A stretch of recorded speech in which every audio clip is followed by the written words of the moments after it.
चाकण आंबेठाण रस्त्यावरील अतिक्रमण कारवाई संदर्भात चाकण पोलीस ठाण्यात चाकणकर नागरिकांच्या उपस्थितीत बैठक।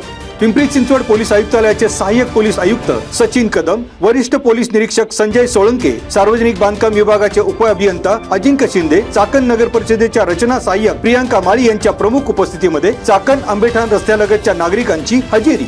नव्याने रुंदीकरणात भूसंपादन होणाऱ्या जागेचा मोबदला जागा मालकांना मिळावा। चाकण आंबेठाण रस्त्यालगत नागरी वस्ती असल्याने रस्त्याचे रुंदीकरण 25 मीटर करण्याऐवजी रुंदीकरण कमी करून अवजड वाहतूक बिरदवडी ते रोहकल फाटा मार्गे वळवण्यात येण्याबाबत चर्चा।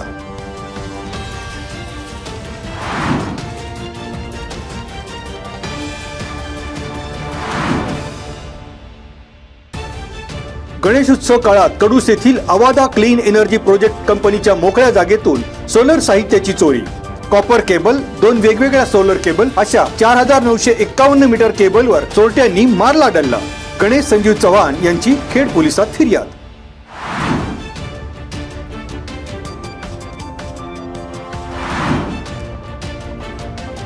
राजगुरुनगर सहकारी बँकेचे माजी अध्यक्ष दिनेश ओसवाल यांची पुणे जिल्हा नागरी सहकारी बँक्स असोसिएशनवर संचालकपदी निवड झाल्याबद्दल सभासदांकडून सत्कार।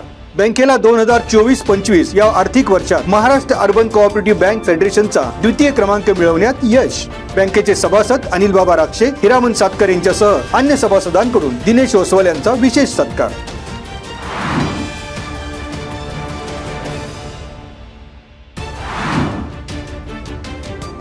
तळेगाव चाकण मार्गावर म्हाळुंगे गावच्या हद्दीत रस्त्याच्या मध्यभागी मोठा खड्डा।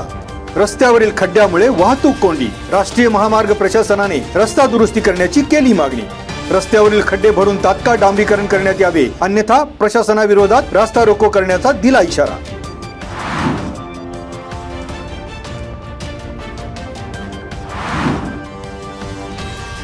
वेताळे गावच्या ठाकरवाडी येथे नात्यातील मंडळींमध्ये जागेचा वाद पेटला। महिलेला घराबाहेर काढण्याची धमकी देत चौघांकडून दोघांना लाथाबुक्क्या आणि दगडाने केली मारहाण। खेड पोलीस ठाण्यात अजय जाधव, ज्ञानेश्वर जाधव, आकाश जाधव आणि एका महिलेविरोधात खेड पोलीस ठाण्यात गुन्हा दाखल। 19 वर्षीय किशोर बाबू गावडे यांची पोलिसात फिर्याद। किशोर गावडे आणि आदित्य गावडे दोघे जखमी।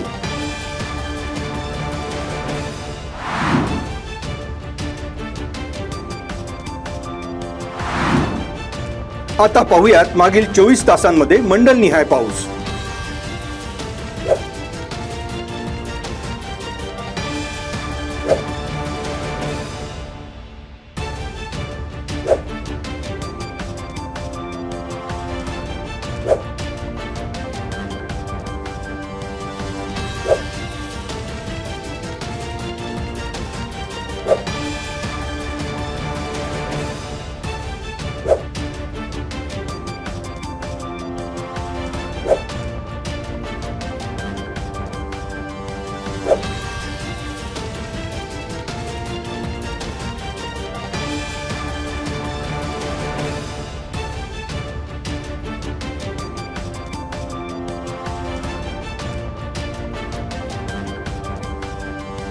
आता धरणांमधील पाणी साठ्यावर एक नजर।